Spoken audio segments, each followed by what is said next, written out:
दोस्तों आप सभी का स्वागत है इजी ज्ञान में। दोस्तों अब हम जेपीएससी पेपर 2 प्रैक्टिस सेट 3 को देखेंगे। तो आइए स्टार्ट करते हैं। दोस्तों हमारा पहला सवाल है कि निम्न में से किस ग्रंथ में झारखंड को कुकुट या कुकुट देश कहा गया है। निम्न में से किस ग्रंथ में जो है झारखंड को कुकुट या कुकुट देश कहा गया है दोस्तों। तो कौटिल्य का अर्थशास्त्र में ही ठीक है झारखंड को कुकुट या कुकुट देश कहा गया है दोस्तों।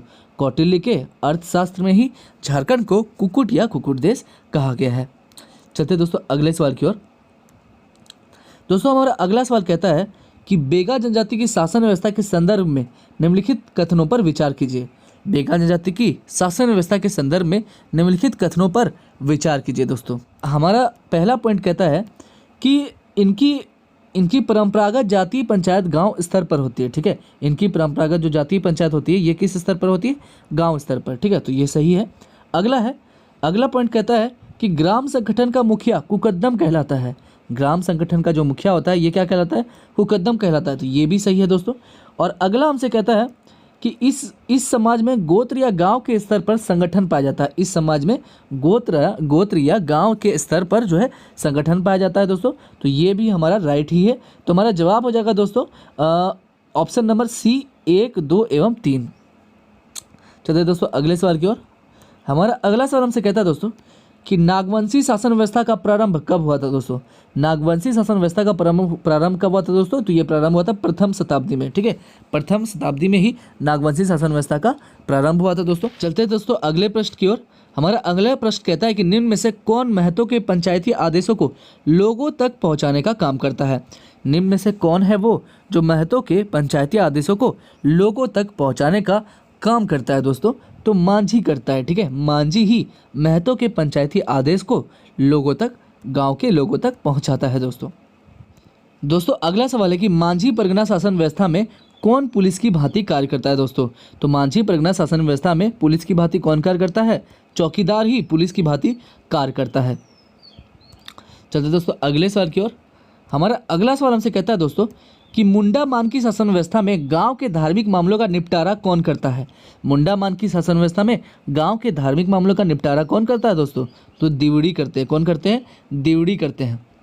दिवड़ी ही गांव के धार्मिक मामलों का निपटारा करता है दोस्तों।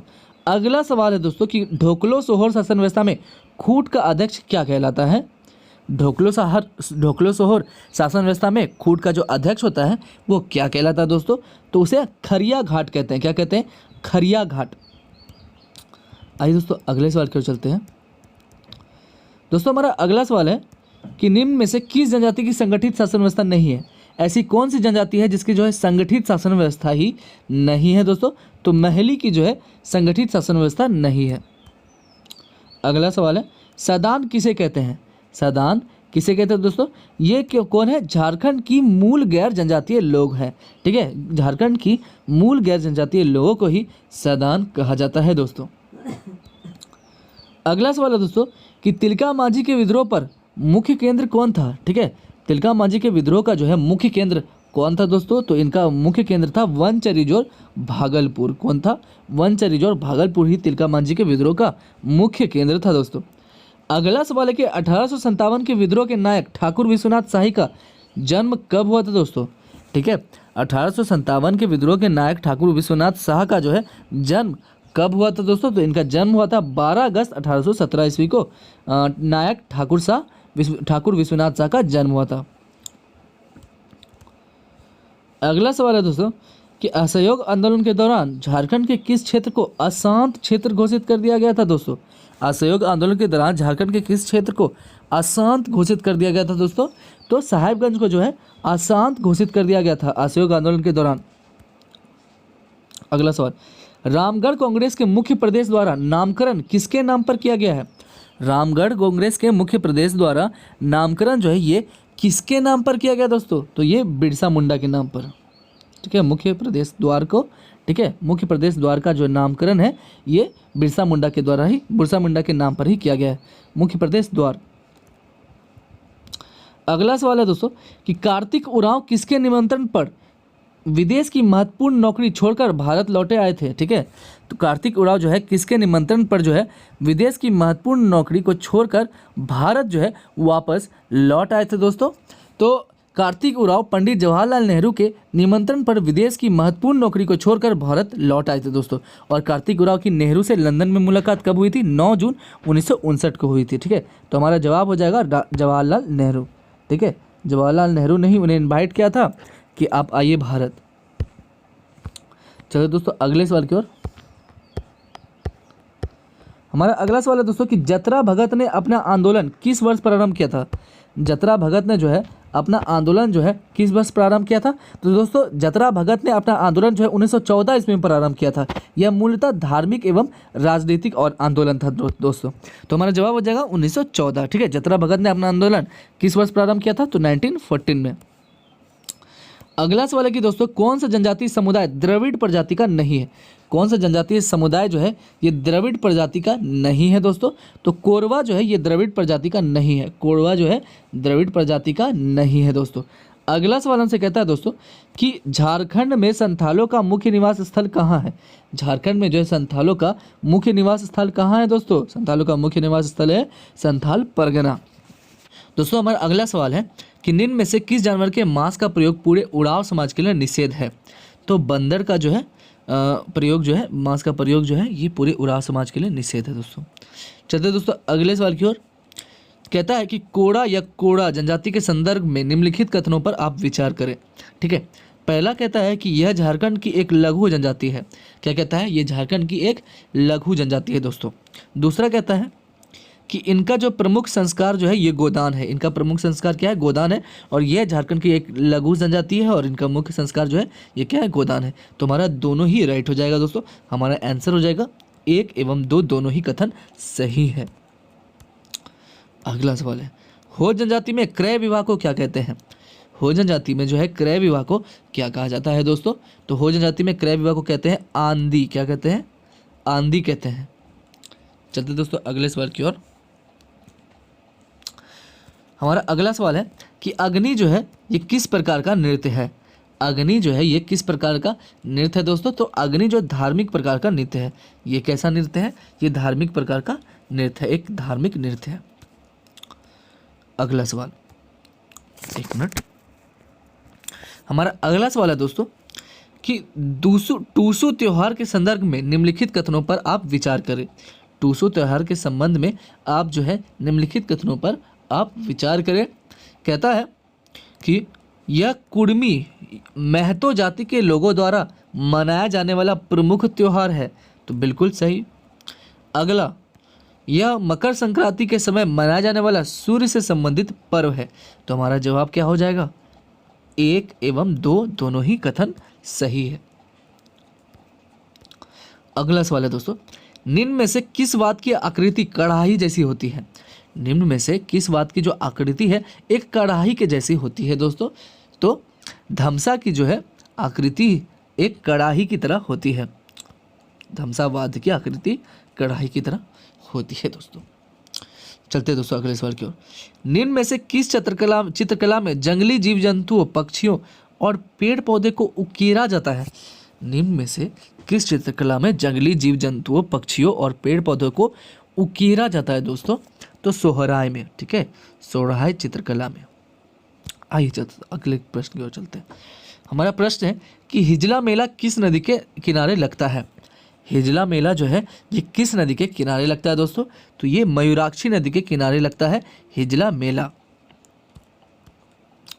हमारा अगला सवाल है दैनिक हितवाद का संपादक किसने किया था? ठीक है, दैनिक हितवाद का जो संपादन है ये किसने किया था दोस्तों? तो राधा कृष्ण ने किया था। किसने? राधा कृष्ण ने ही दैनिक हितवाद का संपादन किया था दोस्तों। चलते दोस्तों अगले सवाल की ओर। हमारा अगला सवाल कहता है कि मुंडारी लोक कथाएं पुस्तक किसने लिखी है? मुंडारी लोक कथाएं दोस्तों ये जो पुस्तक है ये किसने लिखी है? तो जगदीश त्रिगुनियात ने। ठीक है, जगदीश त्रिगुनियात ने ही मुंडारी लोक कथाएं पुस्तक को लिखी है दोस्तों। आइए चलते हैं अगले सवाल की ओर। हमारा अगला सवाल है झारखंड को भारत के कलात्मक नक्शे पर महत्वपूर्ण स्थान दिलाने वाले चित्रकार हरेन ठाकुर कहाँ के रहने वाले हैं? झारखंड को भारत के कलात्मक नक्शे पर महत्वपूर्ण स्थान दिलाने वाले चित्रकार जो है हरेन ठाकुर, ये कहाँ के रहने वाले हैं दोस्तों? तो ये रांची के रहने वाले हैं। कहाँ के? रांची के। अगला सवाल दोस्तों कि खोरठा साहित्य के डाह नाटक के रचनाकार कौन है? खोरठा साहित्य के जो है डाह नाटक, कौन सा नाटक? डाह नाटक के रचनाकार कौन है दोस्तों? तो ये है सुकुमार जी। हमारे सुकुमार जी ही नहीं, खोरठा साहित्य के डाह नाटक का रचना किया है। अगला सवाल है दोस्तों कि झारखंड विधानसभा में कितनी सीटें अनुसूचित जाति के लिए आरक्षित है? झारखंड विधानसभा में कितनी जो सीटें हैं ये अनुसूचित जाति के लिए आरक्षित है दोस्तों? तो 9 सीटें जो है ये अनुसूचित जनजाति के लिए आरक्षित है। अगला, झारखंड लोक सेवा आयोग में अध्यक्ष के अतिरिक्त अन्य कितने सदस्य कार्यरत हैं? झारखंड लोक सेवा आयोग में अध्यक्ष के अतिरिक्त अन्य कितने सदस्य जो हैं ये कार्यरत है दोस्तों? तो अन्य 6 सदस्य कार्यरत हैं। अगला सवाल, झारखंड बनने के समय कितने प्रमंडल थे? झारखंड बनने के समय जो है कितने प्रमंडल थे दोस्तों? तो 4 प्रमंडल थे। ठीक है, झारखंड बनने के समय कितने प्रमंडल थे? तो 4 प्रमंडल ही थे। अगला सवाल है दोस्तों, आप इन कथनों पर विचार करें। झारखंड में न्यूनतम मजदूरी दर को 178 रुपये से बढ़ाकर 222 रुपये कर दिया गया है। झारखंड में न्यूनतम मजदूरी दर को 178 रुपये से बढ़ाकर 222 रुपये कर दिया गया है दोस्तों। ठीक है, अगला पॉइंट क्या कहता है हमसे? अगला कहता है कि झारखंड राज्य में देश का तीसरा रक्षा शक्ति विश्वविद्यालय की स्थापना खूंटी में ही की गई है। झारखंड राज्य में देश का तीसरा रक्षा शक्ति विश्वविद्यालय की जो स्थापना है ये कहाँ की गई दोस्तों? तो ये खूंटी में ही की गई है। तो हमारा जवाब दोनों ही सही हो जाएगा, ये भी और ये भी। तो हमारा जवाब हो जाएगा केवल 1 और 2 दोनों ही। चलिए दोस्तों अगले सवाल की ओर। हमारा अगला सवाल है, झारखंड में डीम्ड टू बी विश्वविद्यालय की संख्या कितनी है? झारखंड में डीम्ड टू बी विश्वविद्यालय की संख्या जो है कितनी है दोस्तों? 3 है। कितनी है?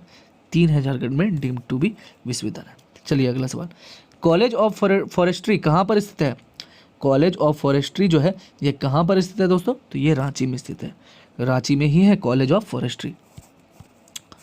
अगला सवाल, भारतीय प्रबंधन संस्थान IIM रांची की स्थापना कब की गई थी? भारतीय प्रबंधन संस्थान IIM रांची की स्थापना जो है ये कब की गई थी दोस्तों? तो ये की गई थी 6 जुलाई 2010 को। 6 जुलाई 2010 को भारतीय प्रबंधन संस्थान IIM रांची की स्थापना की गई थी दोस्तों। चलते दोस्तों अगले सवाल की ओर। विश्व विजेता बनने वाला झारखंड का प्रथम शतरंज खिलाड़ी कौन है? विश्व विजेता बनने वाला झारखंड का प्रथम शतरंज खिलाड़ी कौन है दोस्तों? तो कौन ऐसा शतरंज का खिलाड़ी है जो विश्व विजेता बना था और वो भी झारखंड का दोस्त था दोस्तों? तो दीपक साहा थे। कौन थे? दीपक साहा। ये ऐसे खिलाड़ी हैं झारखंड के, ठीक है, जिन्होंने प्रथम शतरंज खिलाड़ी हैं ये झारखंड के जिन्होंने विश्व विजेता बना था।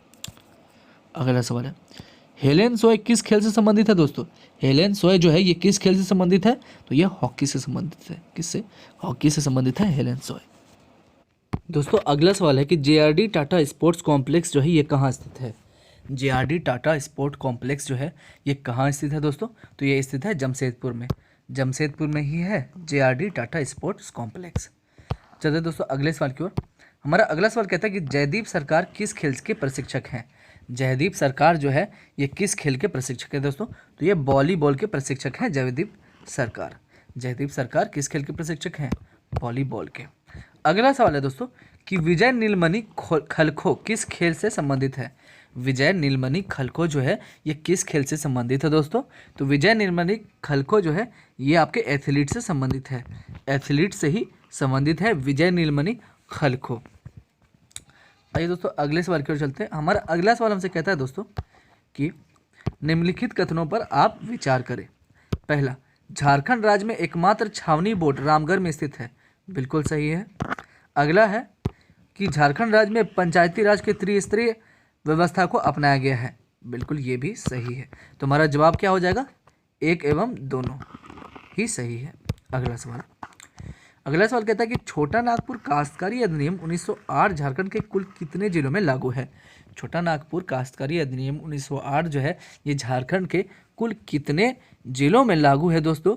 तो ये 18 जिलों में लागू है। झारखंड के 18 जिलों में लागू है छोटा नागपुर काश्तकारी अधिनियम। कितने जिलों में? 18 जिलों में। अगला सवाल है दोस्तों, हमारा अगला सवाल है कि छोटा नागपुर काश्तकारी अधिनियम बनाने का मुख्य उद्देश्य क्या था? छोटा नागपुर काश्तकारी अधिनियम बनाने का मुख्य उद्देश्य क्या था दोस्तों? तो इनका मुख्य उद्देश्य था भूमि पर अवैध कब्जों को रोकना। ठीक है, इसका मुख्य क्या बोलते हैं उद्देश्य क्या था? भूमि पर अवैध कब्जों को रोकना। भूमि पर अवैध कब्जों को रोकना ही इनका उद्देश्य था। आइए चलते हैं अगले सवाल की ओर। छोटा नागपुर काश्तकारी अधिनियम 1908 की स्थिति को लागू किया गया था। छोटा नागपुर काश्तकारी अधिनियम जो है ये 1908 जो है ये किस तिथि को लागू किया गया था दोस्तों? तो 11 नवंबर 1908 ईस्वी को, 11 नवंबर 1908 ईस्वी को ही छोटा नागपुर काश्तकारी अधिनियम लागू कर दिया गया था दोस्तों। चलिए अगला क्वेश्चन, निम्न में से किस प्रमंडल में छोटा नागपुर काश्तकारी अधिनियम 1908 लागू नहीं है? निम्न में से किस प्रमंडल में जो है छोटा नागपुर काश्तकारी अधिनियम जो है ये 1908 जो है ये लागू नहीं है दोस्तों? तो संथाल परगना में ये लागू नहीं है। ठीक है, छोटा नागपुर काश्तकारी अधिनियम। अगला है कि संथाल परगना काश्तकारी अधिनियम 1949 झारखंड के कुल कितने जिलों में लागू है? ठीक है, कहता है कि संथाल परगना काश्तकारी अधिनियम 1949 जो है ये झारखंड के कुल कितने जिलों में लागू है दोस्तों? तो ये 6 जिलों में। ठीक है, 6 जिलों में ये लागू है। आइए अगले क्वेश्चन की ओर चलते हैं दोस्तों। हमारा अगला सवाल है कि संथाल परगना काश्तकारी अधिनियम 1949 में नियमावली के अंतर्गत कुल कितने नियम बनाए गए हैं? संथाल परगना काश्तकारी अधिनियम 1949 में नियमावली के अंतर्गत कुल कितने नियम जो है बनाए गए हैं दोस्तों? तो इनमें जो है कुल 15 नियम बनाए गए हैं। कुल 15 नियम ही बनाए गए हैं संथाल परगना काश्तकारी अधिनियम 1949 के नियमावली में। आइए चलते हैं दोस्तों अगले सवाल की ओर। आइए हमारा अगला सवाल है कि झारखंड सरकार द्वारा 2016 में संथाल परगना काश्तकारी अधिनियम 1949 की निम्न में से किस धारा में संशोधन प्रस्तावित की गई है? कहता है कि झारखंड सरकार द्वारा 2016 में संथाल परगना काश्तकारी अधिनियम 1949 की निम्न में से किस धारा में संशोधन जो है ये प्रस्तावित की गई दोस्तों? तो संशोधन किस क्या बोलते हैं संशोधन किस में प्रस्तावित की गई दोस्तों?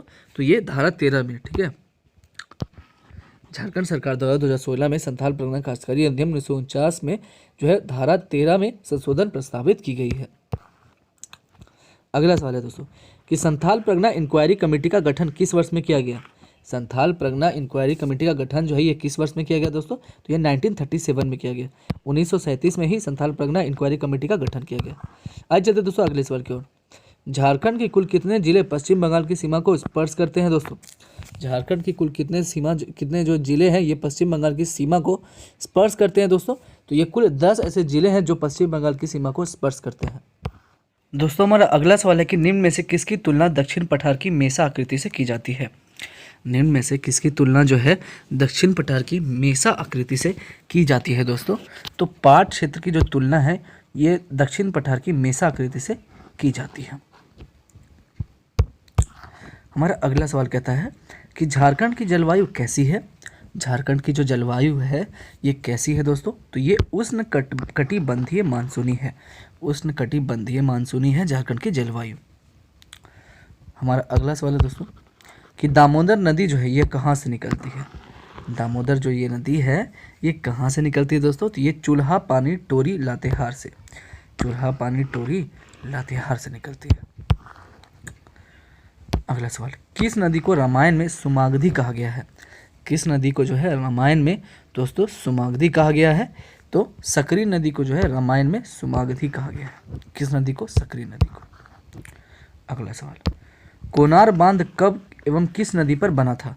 कोनार जो बांध है ये कब और किस नदी में बना था दोस्तों? तो ये कोनार 1954। ठीक है, कोनार जो है कब बना था? 1954 में बना था। किस नदी के? कोनार बांध जो है कब बना था? 1954 में बना था। और किस नदी के किनारे? तो कोनार नदी के किनारे। अगला सवाल, चंद्रपुरा विद्युत शक्ति गृह किस जिले में स्थित है? चंद्रपुरा जो है विद्युत शक्ति गृह जो है ये किस जिले में क्या बोलते हैं स्थित है दोस्तों? तो ये आपका बोकारो में स्थित है। बोकारो में ही स्थित है चंद्रपुरा विद्युत शक्ति गृह। आइए दोस्तों चलते हैं अगले सवाल की ओर। हमारा अगला सवाल है कि उसिरी जलप्रपात किस जिले में स्थित है? तो ये गिरिडीह में स्थित है। ठीक है, उसरी जलप्रपात किस जिले में स्थित है? ये गिरिडीह में स्थित है उसरी जलप्रपात। अगला सवाल दोस्तों, हमारा अगला सवाल हमसे कहता है कि झारखंड में चावल उत्पादन प्रमुख जिलों में आप किसे शामिल नहीं करेंगे? ठीक है, झारखंड में जितने भी जिले चावल का उत्पादन करते हैं उनके प्रमुख जिलों में आप किसे जो है शामिल नहीं करेंगे दोस्तों? तो हम जो है धनबाद को शामिल नहीं करेंगे। चलते दोस्तों अगले सवाल की ओर। हमारा अगला सवाल है कि झारखंड के कुल वनों का कितना प्रतिशत सुरक्षित वन है? झारखंड के कुल वनों का जो है कितना प्रतिशत जो है ये सुरक्षित वन है दोस्तों? तो 81.27% जो है कुल वनों में जो है ये सुरक्षित वन है। झारखंड के कुल वनों का कितना प्रतिशत सुरक्षित वन है? तो 81.27% जो है ये सुरक्षित वन है दोस्तों। हमारा अगला सवाल है दोस्तों कि हजारीबाग वन अभयारण्य जो है ये किस जिले में स्थित है? हजारीबाग अभयारण्य जो है ये किस जिले में स्थित है दोस्तों? तो ये स्थित है आपका हजारीबाग में ही, हजारीबाग में ही है हजारीबाग अभयारण्य।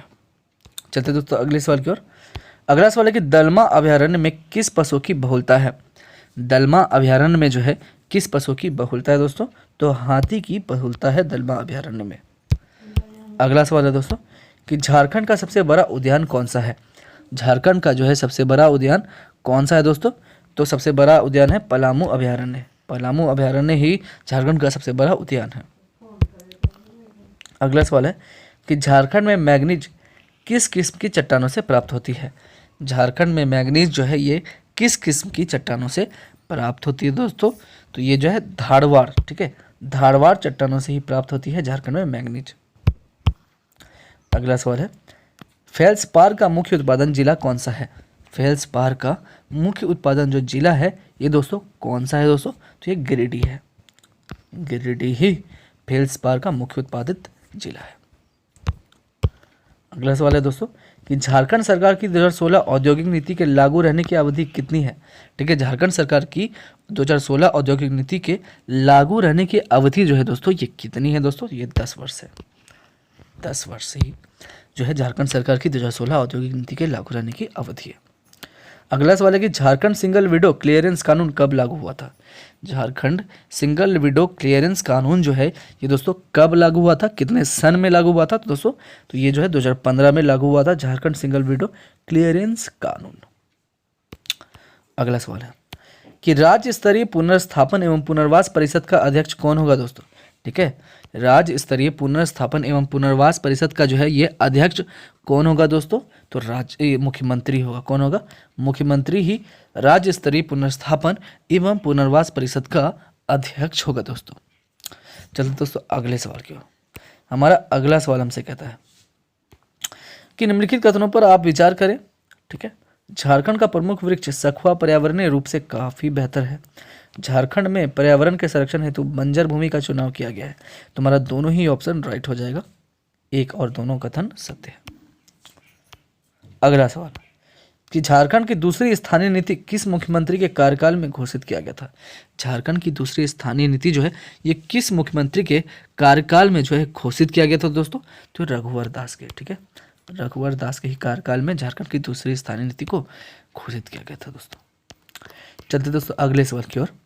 हमारा अगला सवाल हमसे कहता है कि पुनर्स्थापन एवं पुनर्वास योजना के तहत प्रशासक इससे संबंधी आपत्तियों पर विचार के कितने दिनों के भीतर सर्वेक्षण के ब्यूरो को राज्य सरकार को भेज देंगे? ठीक है, पुनर्स्थापन एवं पुनर्वास योजना के तहत प्रशासक इससे संबंधी आपत्तियों पर विचार के कितने दिनों के भीतर सर्वेक्षण के ब्यूरो को राज्य सरकार को ये जो है भेज देंगे दोस्तों? तो 15 दिनों के भीतर ही। ठीक है, अंडर 15 डेज ही पुनर्स्थापन एवं पुनर्वास योजना के तहत प्रशासक को इससे संबंधी आपत्तियों पर विचार करने के लिए 15 दिनों के भीतर ही सर्वेक्षण के ब्यूरो को राज्य सरकार को भेज दिया जाएगा। चलिए दोस्तों अगले सवाल की ओर। हमारा अगला सवाल कहता है कि करगाली नामक स्थान निम्न में से किसके लिए प्रसिद्ध है? करगाली नामक जो स्थान है दोस्तों ये निम्न में से किसके लिए जो है फेमस है, किसके लिए प्रसिद्ध है दोस्तों? तो कोयला खदानों में। ठीक है, कोयला खदानों में भाग के लिए क्या बोलते हैं प्रसिद्ध है दोस्तों। अगला सवाल है कि भारत के सिल्क उत्पादन में झारखंड की हिस्सेदारी कितनी है? भारत के सिल्क उत्पादन में झारखंड की जो है हिस्सेदारी कितनी है दोस्तों? तो 7% है। कितनी है? 7% ही झारखंड मतलब भारत के सिल्क उत्पादन में झारखंड की हिस्सेदारी है।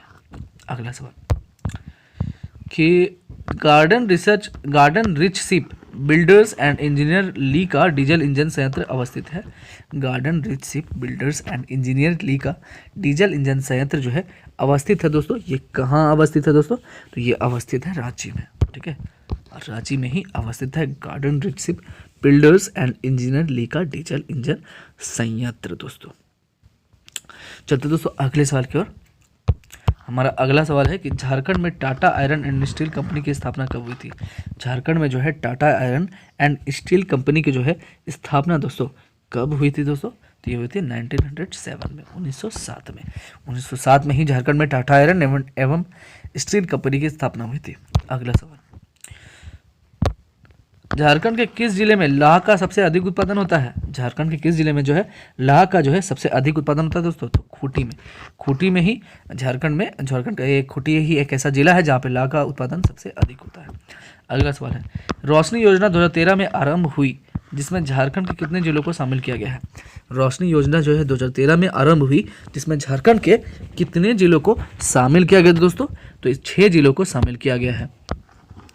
रोशनी योजना 2013 में जो आरंभ हुई जिसमें से झारखंड के 6 जिलों को शामिल किया गया है दोस्तों। अगला सवाल है दोस्तों हमारा, कहता है कि राज्य सरकार के द्वारा राजीव गांधी विद्युतीकरण योजना का आरंभ किया गया था कब? राज्य सरकार के द्वारा राजीव गांधी विद्युतीकरण योजना का जो है आरंभ दोस्तों ये कब किया गया था दोस्तों? 2005 में किया गया था। 2005 में ही राज्य सरकार के द्वारा राजीव गांधी विद्युतीकरण योजना का आरंभ हुआ था। अगला सवाल पे चलते हैं। मुख्यमंत्री ग्राम सेतु योजना किस वर्ष लागू की गई, किस वर्ष शुरू की गई? ठीक है, मुख्यमंत्री ग्राम सेतु योजना जो है ये किस वर्ष शुरू की गई दोस्तों? तो ये आपका 2001 में शुरू की गई मुख्यमंत्री ग्राम सेतु योजना। अगला सवाल, अन्नपूर्णा योजना के अंतर्गत उन लोगों को केंद्रीय सहायता प्रदान की जाती है जिनकी उम्र सीमा है कितनी? जिनकी उम्र सीमा है 65 वर्ष।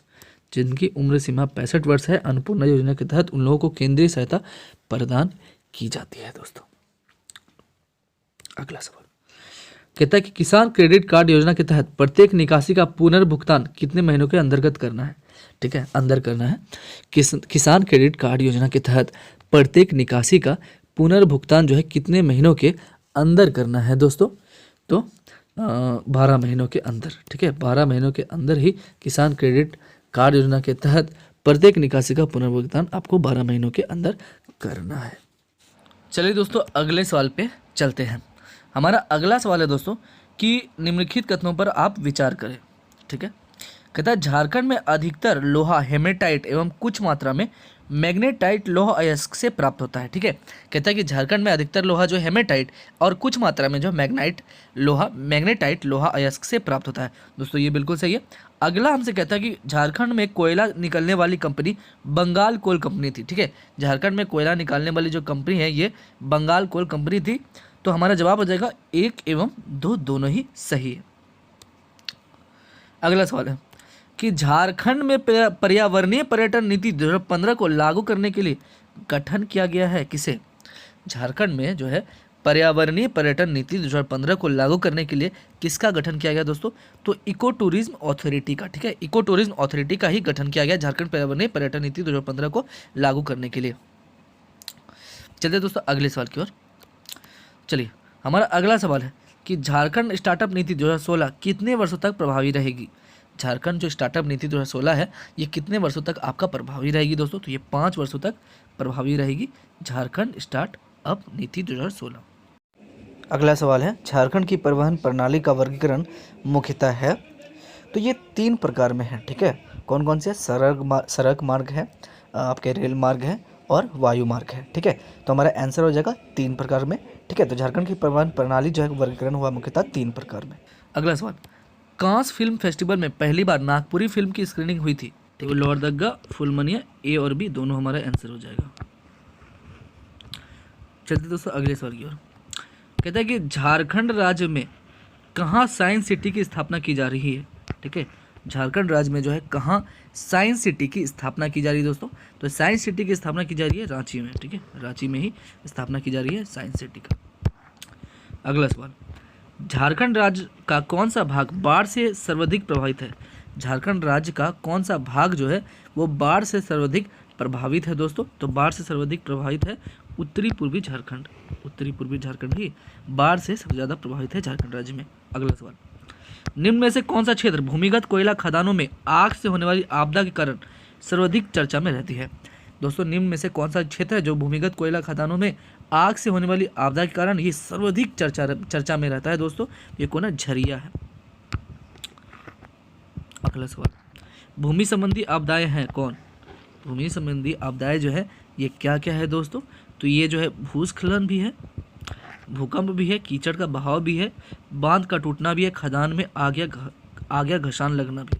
तो हमारा आंसर जगह ए एंड बी दोनों है। दोस्तों, हमारा अगला सवाल है कि आपदा प्रबंधन के चरण है, कौन कौन से चरण है आपदा प्रबंधन के? तो रोकथाम भी है, रोकथाम भी है, जोखिम कम करना भी चरण है इनके, और प्रत्युत्तर तथा रिकवरी भी है। तो हमारा जवाब हो जाएगा उपयुक्त सभी। अगला सवाल है कि झारखंड का कौन सा क्षेत्र सर्वाधिक सूखा प्रभावित है? झारखंड का जो है कौन सा क्षेत्र जो है सर्वाधिक सूखा प्रभावित क्षेत्र है? तो ये उत्तरी पश्चिमी। कौन सा है? उत्तरी पश्चिमी ही सर्वाधिक जो है सूखा प्रभावित क्षेत्र है। अगला सवाल, झारखंड की आपदा प्रबंधन विभाग द्वारा जिला स्तरीय सेंटर कौन से है? झारखंड आपदा प्रबंधन विभाग द्वारा जिला स्तरीय सेंटर है कौन कौन दोस्तों? तो ये है आपके धनबाद, देवघर, जमशेदपुर, ये जो है जिला स्तरीय सेंटर है। अगला सवाल है, हाल ही में झारखंड के किस मंदिर की महिला का बखान और ऐतिहासिक का प्रमोशनल वीडियो को लोकार्पण किया गया है? हाल ही में झारखंड के किस मंदिर की महिला का बखान और ऐतिहासिक का प्रमोशनल वीडियो का लोकार्पण किया गया है दोस्तों? तो पहाड़ी मंदिर का। हमारा अगला सवाल है, झारखंड वन सर्वेक्षण रिपोर्ट 2019 के अनुसार क्षेत्रफल की दृष्टि से सर्वाधिक वन क्षेत्र वाला जिला कौन सा है दोस्तों? तो ये है आपका पश्चिम सिंहभूम। ठीक है, झारखंड वन सर्वेक्षण रिपोर्ट 2019 के अनुसार क्षेत्रफल की दृष्टि से सर्वाधिक वन क्षेत्र वाला जो जिला है आपका अब पश्चिम सिंहभूम में। अगला सवाल, 31 दिसंबर 2019 को झारखंड के प्रोटेम स्पीकर किसे नियुक्त किया गया था? 31 दिसंबर 2019 को जो है झारखंड के प्रोटेम स्पीकर जो है ये किसे नियुक्त किया गया था दोस्तों? तो स्टीफन मरांडी को जो है प्रोटेम स्पीकर नियुक्त किया गया था 31 दिसंबर 2019 को। अगला सवाल, आप इन कथनों पर विचार करें। ठीक है, तो आपके कथन कौन कौन से है कि झारखंड के किसानों को राज्य सरकार 1 साल की अवधि के लिए ब्याज रहित कृषि ऋण उपलब्ध करा रही है। ठीक है, और कहता है कि उड़ान योजना के तहत जमशेदपुर, बोकारो और दुमका से विमान सेवा भरा जाएगा। तो दोस्तों ये दोनों ही सही है। अगला सवाल, कहते हैं रात्रि पाठशाला पुस्तकालय सह केंद्र कहाँ शुरू किया गया है? रात्रि पाठशाला जो है पुस्तकालय क्या बोलते हैं सह केंद्र जो है ये कहाँ शुरू किया है दोस्तों? तो ये मांडर में शुरू किया गया है। मांडर में रात्रि पाठशाला पुस्तकालय सह केंद्र शुरू किया गया है। अगला सवाल, हाल ही में आयोजित अंतर्राष्ट्रीय वेटलिफ्टिंग थाईलैंड प्रतियोगिता में झारखंड के किस खिलाड़ी ने स्वर्ण पदक हासिल किया है? हाल ही में आयोजित अंतर्राष्ट्रीय वेटलिफ्टिंग थाईलैंड प्रतियोगिता में झारखंड के किस खिलाड़ी ने जो है स्वर्ण पदक हासिल किया है दोस्तों? तो राहुल कुमार ने। किसने? राहुल कुमार ने ही स्वर्ण पदक हासिल किया है हाल ही में आयोजित अंतर्राष्ट्रीय वेट लिफ्टिंग थाईलैंड क्या बोलते हैं प्रतियोगिता में। अगला सवाल, हमारा अगला सवाल है दोस्तों कि निम्नलिखित में से कौन सा कथन सत्य है? निम्नलिखित में जो है कौन सा कथन सत्य है दोस्तों? तो हम कहता है कि देवघर में 2020 तक हवाई अड्डा का निर्माण करने का लक्ष्य रखा गया है। सही है। अगला है कहता है कि झारखंड की राजधानी रांची में पहली बार वैश्विक निवेशक सम्मेलन 2017 में आयोजन किया गया दोस्तों। तो हमारा जवाब हो जाएगा केवल 1 और 2 दोनों ही सही है। ठीक है, क्योंकि देवघर में 2020 तक हवाई अड्डे का निर्माण करने का लक्ष्य रखा गया है और झारखंड की राजधानी रांची में पहली बार जो है वैश्विक निवेशक सम्मेलन 2017 भी आयोजित किया गया था।